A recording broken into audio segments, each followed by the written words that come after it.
Miko! Wow! Bang ganda naman ito! Sigurado akong magugustuhan to ng nililigawan mo. Ganda, oh!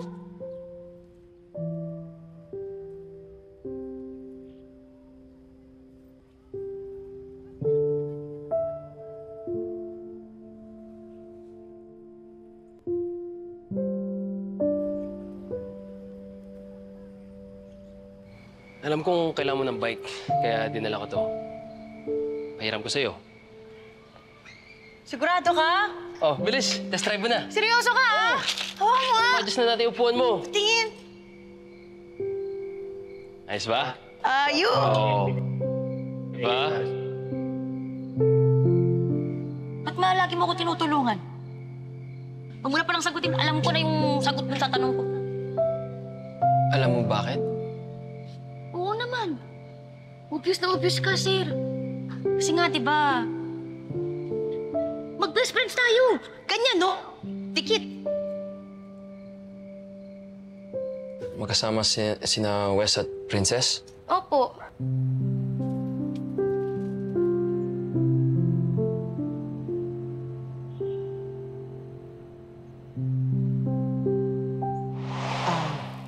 Apo, gusto mo ng fried siomay? Yung lulunurin natin siya sa maraming sili. Di ba gusto mo ng maanghaw na sausawan? Si Pula. Salamat po. Ay, aray ko. Ano ba yan? Parang ang lakas naman. Napalakas yata ang apoy. La, ako na nga po. Ako, ayan, nasunog tuloy, apo. Ako, ewan ko ba? Ang tagal-tagal ko nang nagluluto ng siomay. Hanggang ngayon, hindi ko alam yung tamang timing kung kailan ko ibabagsak yung siomay sa kumukulong mantika. Pero ganun yata talaga, dapat subok ko ng subok para malaman mo yung tamang timing.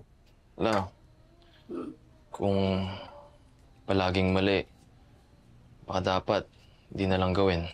Okay naman tong steam siomay nyo. Ako naman, Huwag- apo. Huwag yun na po prituin para di kayo mapasok. Hindi. Gusto ko nga dumami ang customer ko. Alam mo namang yan lang siomay ang kaya ko ibenta. Paano naman dadami yung customer ko kung yun at yun din ibebenta ko pa ng steam siomay? Saka, alam mo, apo, kung may gusto kang makuha pero hindi mo makuha-kuha, siguro mag-isip ka ng ibang paraan dun sa nakasanayan mo. Kasi malay mo, yung paraan na yun magiging daan para makuha mo yung gusto mo.